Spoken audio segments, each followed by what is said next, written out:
This is Gemara in Yoma Daf Vav. This is Shabbos' Daf. Today's shir should be a chosr for a shlema for a chaylim. A man of Vega Shal ben Chaya Chaim ben Tzar Shalom Sibin is the Edel Sar Bas Kenendel Ita Basim Bas Chayse Yisrael ben Mindel the person Shavlei Shom Bas Nabei Shavik Shulchan Val Dovini Teriva Shmo ben Tila Dinim ben Chan Reizim Chaya Bas Min LeBrachos Bas Musa Dinim Bashin Mindel Sim Chotovia ben Avigal Fashes even Vega Devarm Vechel Son Nazei Lehuva Menachem Mendel ben Toiba B'Sar Shachali Yisrael as well as Choshelach V'Etel Leo Bas Ita and Menachem Mendel ben Elisheva. We pick it up on the top of Vav Amid Aleph. We're at the two dots about 8 lines down. Just to quickly go over that which we concluded yesterday discussing the avnit, the belt that was worn by the Kohen Gadol, the Kohen Hedyot, and we said that there were two different psukim. One pasuk seemingly said it in the singular, one pasuk said it in the plural. We had a machlekes, which came first. Is it that Moshe Rabbeinu during the Shivas Yimei Miluim first dressed Aaron HaKohen and then dressed his children, or did he dress them all simultaneously? And then we concluded yesterday with figuring out what does each opinion do with the other opinion's pasuk. So the first answer, we said that if you held that he dressed them simultaneously, the reason why we had two psukim was to teach us that they were different avnits, different belts. The Kohen Gadol's belt was shatnez, wool and linen. The Kohen Hedyot was only linen, whereas the other man Damar holds that absolutely not. The belts were identical. We concluded with how is it possible that Moshe Rabbeinu dressed them at the same time, according to the man Damar that held they were dressed simultaneously. And we said it wasn't really simultaneous. What it meant was that he did all the clothing of Aaron, all the clothing of the children, then the avnit of Aaron, the avnit of the children, meaning that the avnit was at some level simultaneously. It was all done at the same time. Now we continue about 8 lines down, the two dots, Mafrishin, Kohen Gadol, Vechulu. We're finally back to the Mishnah. We've been discussing for the first 5 dots this din of separation. The din, the Kohen Gadol, we spoke about the Parah Aduma, we spoke about the Miluim, we spoke about Moshe Rabbeinu. They had to separate for a course of 7 days. 7 days, let's go into our Mishnah, Kohen Gadol, Yom Kippur, 7 days, Lishkas Parhedrin. Asks the Gemara, Lama Mafrishin, why are we separating the Kohen Gadol? Says the Gemara. This is 5 daf in. Lama mafrishin k'dekamrit. Either Rav Yochanan k'dislei, either Reish Lakish k'dislei. What's your question? Rav Yochanan held miluim, Reish Lakish held Moshe Rabbeinu. We've done this many times. So what are you asking? Answers the Gemara. Hachi kamar. No, this is my question. Mi beisai lama pirish. We separated the Kohen, and what do we separate him? We put him in the Lishkas Parhedrin. What is he doing in the Lishkas Parhedrin? He's now with his wife, which we saw already one idea because we're afraid of Tama, of potentially when he sleeps with his wife. But the point is, he's in the Lishkas Parhedrin, separate from his wife. Says the Gemara, Tanya, Rav Yehuda ben Mesira, Omer. So says the Gemara. So the question is, why? One more time. Hachi kamar mi beisai lama pirish. I jumped the gun. The question is, why are we separating him from his wife? Why don't his wife go move in to the Lishkas Parhedrin? Very good, for 7 days we have to have a separation period. But who taught us that he can't be with his wife? Maybe his wife should go move into the Beis HaMikdash, Lishkas Parhedrin. Now I'm going to point out there's a big discussion. The Lishkas Parhedrin, was he allowed to sleep with his wife there? What's the story? It's part of the Beis HaMikdash. There is Kedusha there. Different rayos. First of all, obviously he sat down. He obviously slept. He was there for 7 days, which is at some level showing us there's not such a high level Kedusha, whereas the rest of the Beis HaMikdash, you couldn't sit down in, but we'll just point out that is dealt with. So the question of the Gemara is, why is he separating from his wife? Why doesn't his wife come into the Beis HaMikdash in Lishkas Parhedrin? Answers the Gemara, Tanya Rav Yehuda ben Mesira, Omer. Rav Yehuda ben Mesira says, an idea that we saw already back in Daf Gimel and Beis, that we're nervous that maybe his wife is going to be a nida, and he's going to sleep with her. And therefore, what happens? He becomes tamei by sleeping with a nida, and therefore, that's why we don't want his wife there. The whole point of separation is to make sure he's in the utmost kedusha, the utmost tahira, the utmost purity, so that he could serve it and go into the kodesh HaKodashim. If his wife is with him, maybe she'll be a potentially suffik nida. He'll sleep with her while she's a suffik nida, and he'll become tamei. Ask the Gemara. What? He's going to sleep with his wife when she's a suffik nida? Atu b'hershiyas, Ginan. Are we dealing with Rishayim that he knows his wife might be Asr and he goes and sleeps with her? How's that possible? Ella, says the Gemara, Shema Yavay al Isha. No, you're right. His wife was tar. He went and he slept with her and everything was fine. But what's the concern? V'tim say suffik nida. And after he slept with her, she saw some dam. She became a suffik nida. And that's the concern. And that's why we don't let his wife come to Lishkas Parhedrin. So again, really, she could be there. What's the concern? That maybe after they sleep together, she'll become a Safek Nida, she'll find Dam. When she found that blood, we'll see in a moment, but she saw some blood, which makes her a Safek Nida, makes him Tameh, and that's the concern. Says the Gemara, let's go a little bit further, a bit of a Nida discussion we have today. Amru Rabbanan Kami de Rav Chisda, the Rabbanan said this din of Rav Yehuda ben Beseira, this din that we don't let his wife sleep there because we're afraid that he'll sleep with her and then she'll be a Safek Nida. Kiman. Who is this din going like? Ki Rabbi Akiva. This is like Rabbi Akiva. Which Rabbi Akiva? Da Amar Nida mitama es boy Allah. That the Nida is mitame, the one who slept with her. And let's explain. Let's go further, and then we'll explain. The Rabbanan, because according to the Rabbanan, it's not true. Ha'amri e Nida mitame es boila. The Rabbanan know it's not true. That if one, we'll have to go a little bit further and define this more. But says the Rabbanan that it does not retroactively make the husband tummy. Let's understand what's going on over here. At the time that they slept together, she was tahar. She was 100% mutter. Everything was fine. After the tashmish, after the relations, she found blood. Exactly when, how far after in time, we'll talk about in a moment. But after the relations, she found blood, making her a Safek Nida. Now the question is, does he become tummy? He didn't touch her when she saw the blood. He touched her prior. Says Rav Akiva, retroactively it goes back and it's metame him cause he slept with her within this short amount of time period. Say the Rabbanan, no. For the moment she finds blood, for the moment she sees dam, then she becomes tame. So if you touch her now, you're tame, of course. But previously, prior, backwards, it does not go. So says Rav Chisda, this din of Rav Yehuda ben Beseira only fits with Rav Akiva. It does not fit with the Rabbanan. Says the Gemara, Amrlu Rav Chisda, no, I don't agree. Those were the Talmidim in front of Rav Chisda. Amrlu Rav Chisda responded to Rosh Hashiva, Afilu Temer Rabbanan. No, this could fit even with the Rabbanan. Ad kan loy pligi Rabbanan lead Rav Akiva. What was the machlokes Rabbanan and Rav Akiva, whether retroactively goes back and makes the husband tamei? Elo be'achar achar. It's only if it's achar, a sizable amount of time after the tashmish. Let's call it, for argument's sake, a few minutes or longer. Let's call it a sizable amount of time. When we get to Nida, Mirz Hashem, at the end of Shas, we'll have to deal with this more precisely, but a sizable amount of time after tashmish, that's when the Rabbanan hold that the husband is not tamei, and that's when Rav Akiva holds the husband is yes tamei.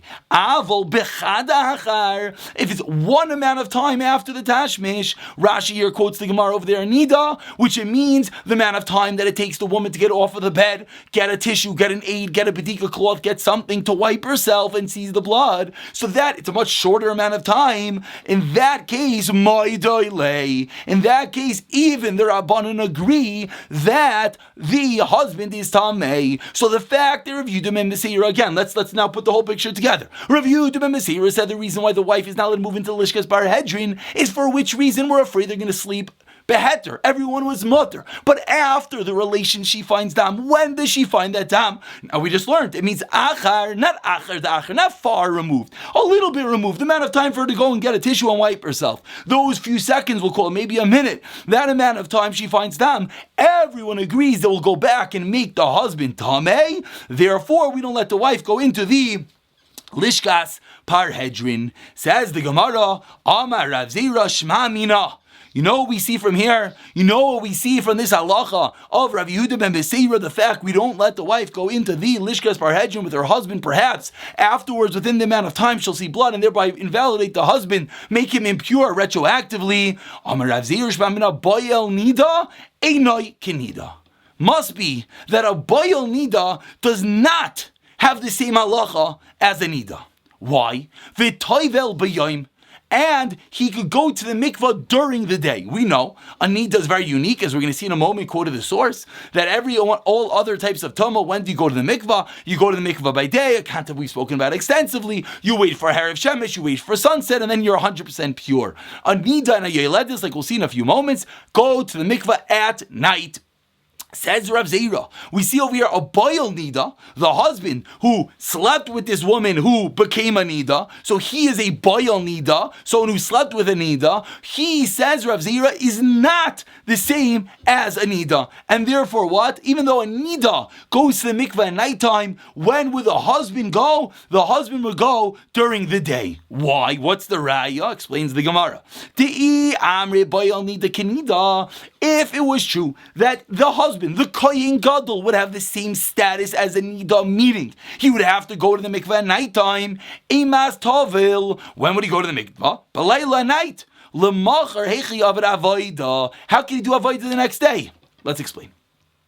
The whole reason we're separating husband and wife, Kohen Gadol and his Rebbitzin, for 7 days is why? Is because if not, they might sleep together. She'll become Sidam, become a Nida. Retroactively and make her husband impure. Okay, now, let's play it out. Let's say it happens 7 days before, the day before they go in to separation. The day before the Kohen Gadol goes into Lishkas Parhedrin, they slept together, and she saw Dam afterwards. He became Tameh. So now, if he had the same din as a Nida, when would he go to the mikvah? 7 days later at night. 7 days later at night is Erev Yom Kippur. What's going to happen now? The next morning, is he allowed to do the Avodah in the Beis HaMikdash?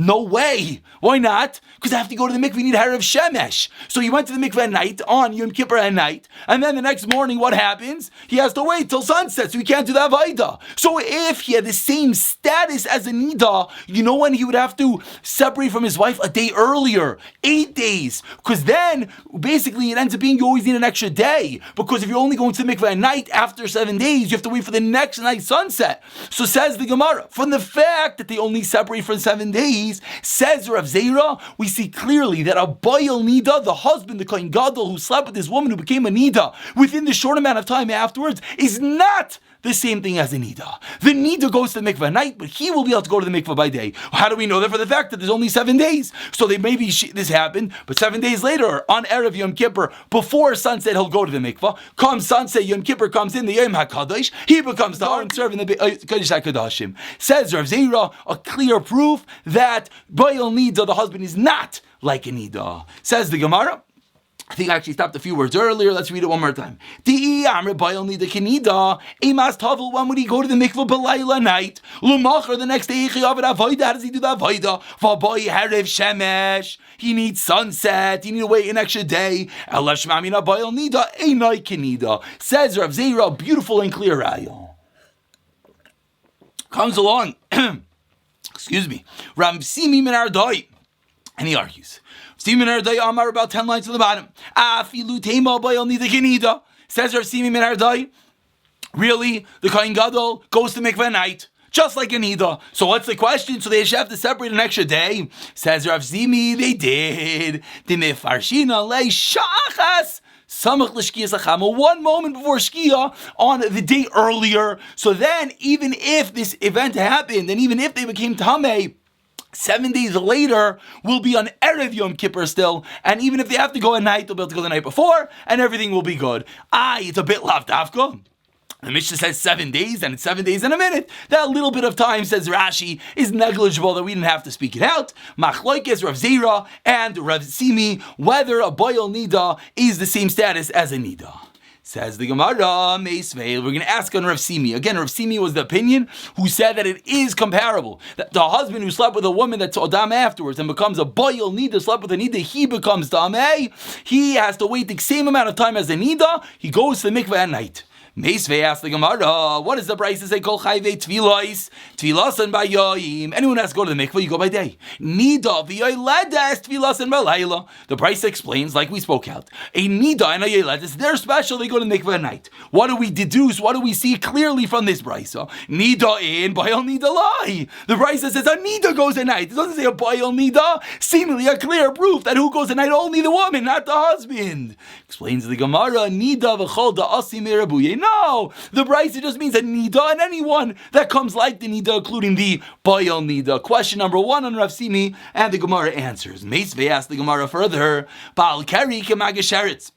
Someone has a seminal emission, he's like someone who touches a sheretz, makes things into a rishon latuma.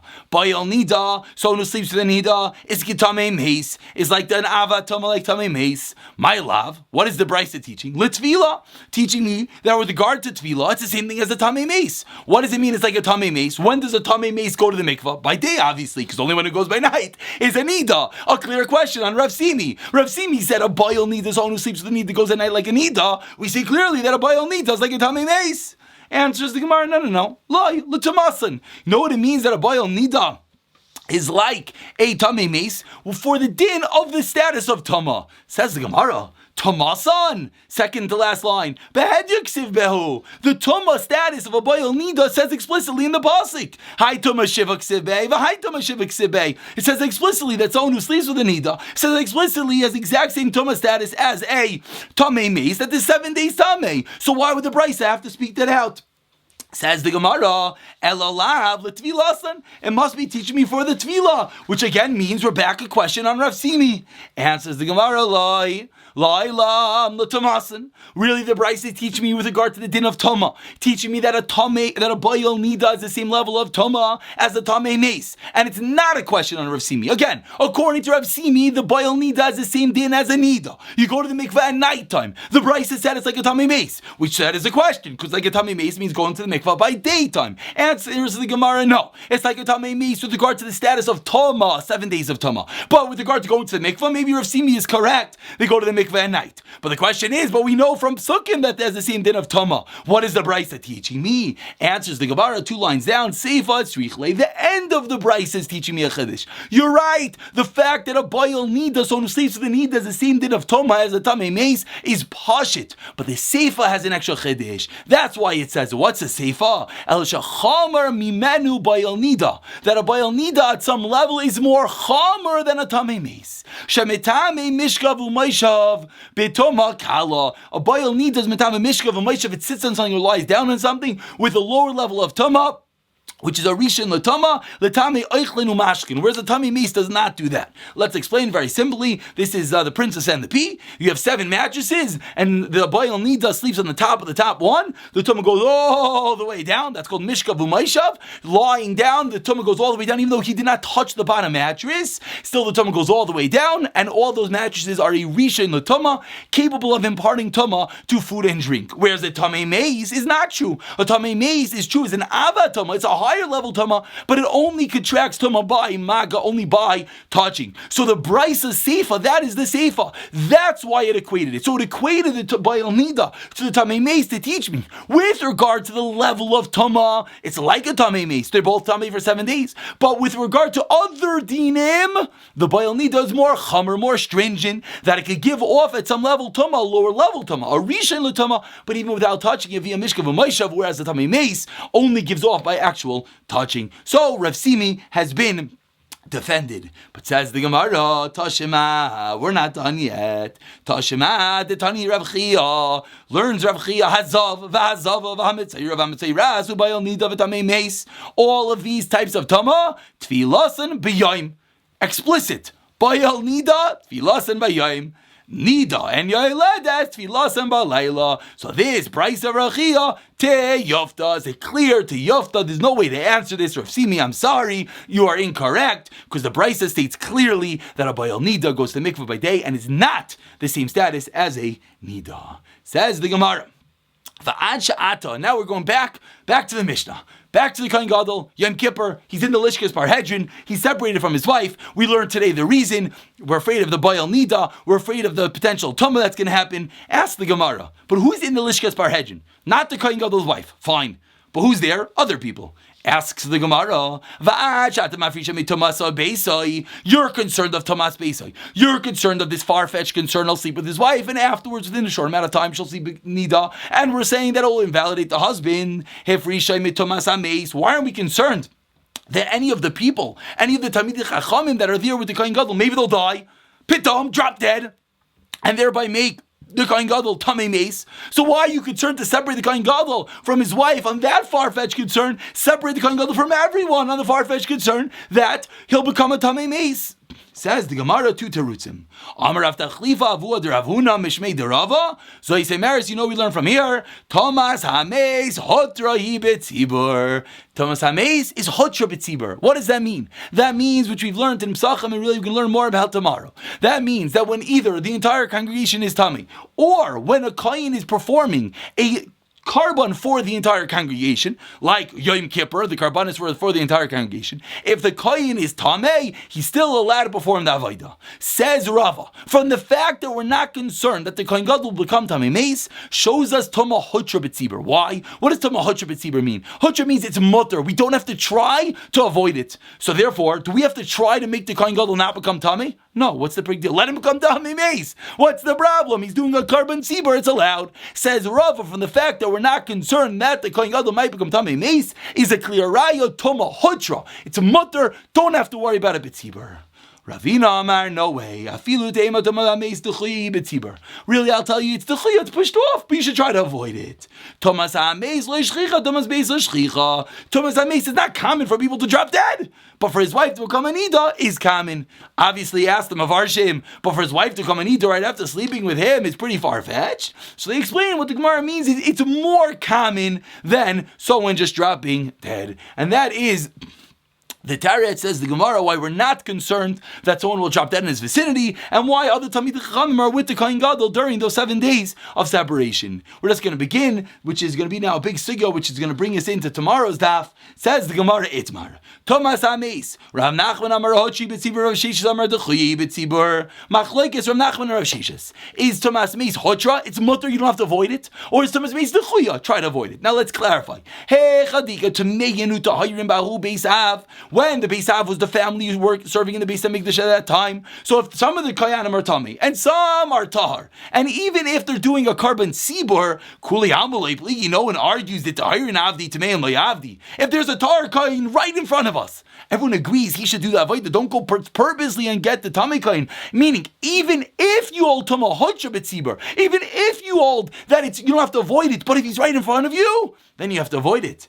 Keep ligi. What's the machlokes? La adure la suye tahir mi beisav achrini. The machlokes Rav Nachman and Rav Shishas, you have to go to a different beisav, a different family, and get a kohen if all the kohanim here are tamei. Rav Nachman Amar heter yibetzibur v'loy madrinan. It's mutter. You don't have to go try to find another kohen. Rav Shishas Amar no d'chuy yibetzibur madrinan. You have to find another kohen. So the machlokes between Hotra and Dechuya is becoming a little bit closer. It means everyone agrees if right in front of us you could avoid it. Of course you avoid it. The machlokes says you have to exert effort to avoid it. A second way of learning, the second way of learning is even if they're right in front of us, still polygram nachman ramar avdi namitoma says that even if we have a car kain right in front of me, Rav Nachman still allows us to do it the Tami one. Why? As we move along to Zayin and Aleph, and we conclude with this: the Chol Thomas Meis B'tzibur Rachmana and Sharia. Rav Nachman holds it's a heter from the Torah. Toma Hotra B'tzibur. Don't have to avoid it, and we'll pick up with this discussion more tomorrow.